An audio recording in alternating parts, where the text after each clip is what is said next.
अखिल भूमंडलीय सर्व शिरोमणि मुनि समाज के संस्थापक आदि मुनीश्वर योगेश्वर सदगुरुदेव शिव मुनि महाराज की जय। उपस्थित मुनि वृंद, साधु सज्जन वृंद, संत वृंद, साधक वृंद, आध्यात्म ज्ञान के जिज्ञासुओं और प्रेमियों, सभी श्रोता वृंद, आप सभी को मेरा कोटिशः नमन, सप्रेम जय जीव। तो आध्यात्मिक चर्चा चल रही है और हम लोग सदगुरुदेव शिव मुनि महाराज रचित ग्रंथ योग का परिचय पर चर्चा कर रहे हैं। अध्याय 7 पर चर्चा हो रही है। शीर्षक दिए हैं सदगुरुदेव शिव मुनि महाराज स्वस्थता और साधन का महत्व। इसी में आगे समझाते हुए अनेक छोटे छोटे शीर्षक भी दिए थे और यह अंतिम शीर्षक है अपनी भलाई बुराई सब अपने हाथ में है, ईश्वर के या किसी दूसरे के नहीं। ये थोड़ा सा लंबा है लेकिन फिर भी ये अंतिम है ना। तो इसी पर चर्चा करेंगे आज। तो अपनी भलाई बुराई सब अपने हाथ में है, ईश्वर के या किसी दूसरे के नहीं, है ना। लोग अपनी भलाई बुराई का जो कुछ का मतलब क्या बोले दोष किसी दूसरे पर दे देते हैं, है ना। लेकिन ऐसा नहीं है, या तो ईश्वर पर या तो किसी दूसरे पर दोष दे देते हैं, ऐसा नहीं है। सदगुरुदेव के कहने के हिसाब से इसको पढ़ते हैं। मनुष्य जैसा करता है वैसा पाता है, यह भोगता है, यह निश्चित है और यह सर्वमान्य है। इसे सभी मानते हैं और यह नितांत सत्य है। सबको मालूम है जो जैसा करता है वैसा ही फल पाता है। यह निश्चित है, सर्वमान्य भी है और सब इसको मानते हैं और यह नितांत सत्य भी है। पर मजहबी पुरुष, अज्ञानी पुरुष और राजनीतिक लोगों का कहना है कि ईश्वर जैसा चाहता है वह होता है, जो होगा वह मालिक, शासक और कानून से होगा। लेकिन कुछ मजहबी पुरुष लोग हैं और अज्ञानी जो लोग हैं, अज्ञानी पुरुष और राजनीतिक लोग जो हैं, उनका कहना है चाहे जो कुछ भी हो ईश्वर की इच्छा से होता है।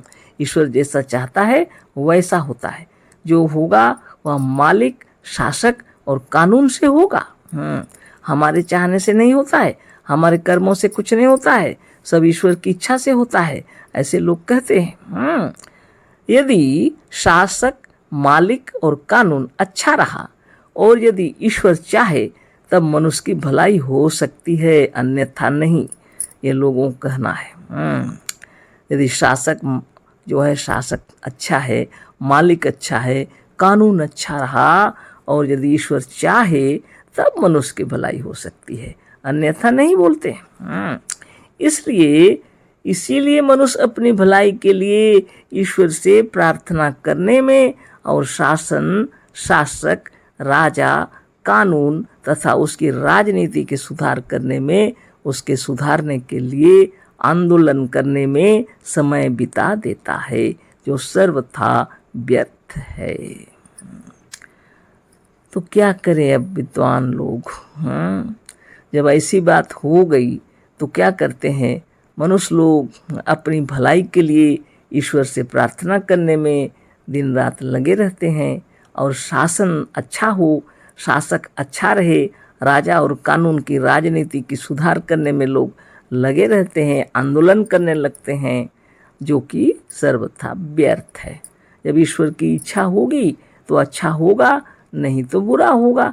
उनकी इच्छा, तो फिर इतने आंदोलन करके क्या फायदा। लेकिन लोग हार नहीं मानते, करते रहते हैं। शासन को माने सुधारने के लिए, शासक को सुधारने के लिए, राजनीति में सुधार लाने के लिए आंदोलन करते रहते हैं और ईश्वर से इधर प्रार्थना भी करते रहते हैं। यही चल रहा है।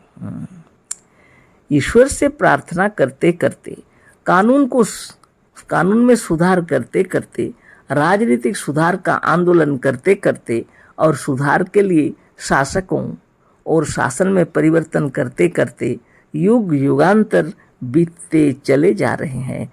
शासक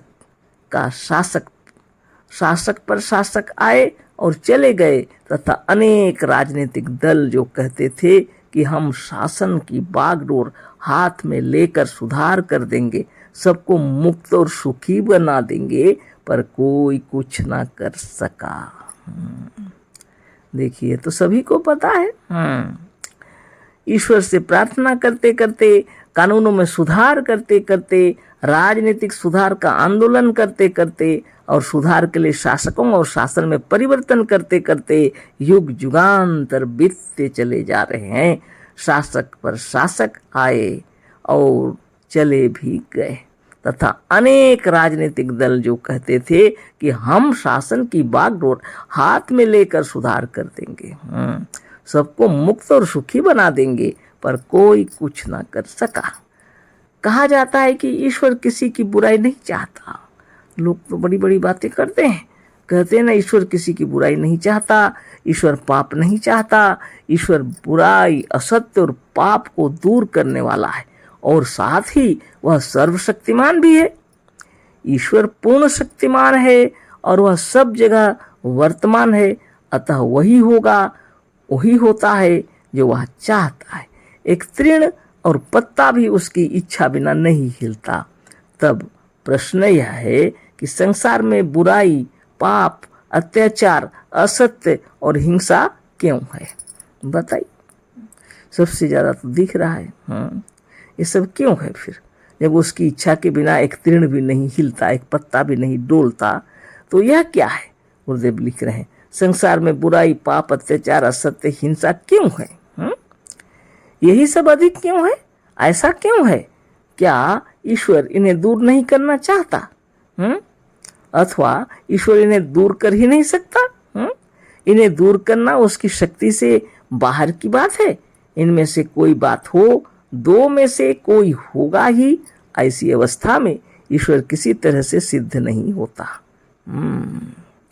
यदि वह संसार से बुराई, पाप, जालसाजी, घूसखोरी, बेईमानी, असत्य, हिंसा, निर्दयता और अत्याचार को दूर नहीं कर सकता तो वह सर्वशक्तिमान नहीं, और यदि वह सर्वशक्तिमान नहीं है तो वह ईश्वर नहीं है।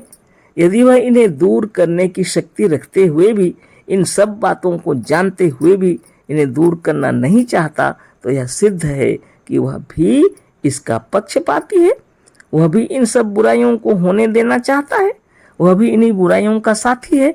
अब यदि वह पाप का साथी है तो वह कोई हो, पर ईश्वर नहीं हो सकता। लीजिए, दलील दे दिए सद्गुरुदेव तरह तरह की बातों को लेकर, और यही सत्य भी है।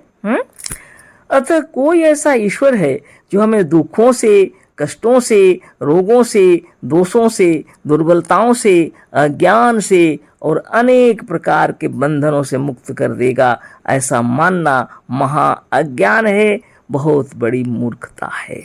जो लोग सोचते हैं ना ईश्वर हमारे दुखों को, कष्टों को सबको दूर कर देगा, रोगों को, दोषों को, दुर्बलताओं को हमारा सबको दूर कर देगा, अज्ञान दूर कर देगा, हमें अनेक बंधनों से मुक्त कर देगा, ये तो बेकार झूठी बातें हैं, बड़ी मूर्खता है।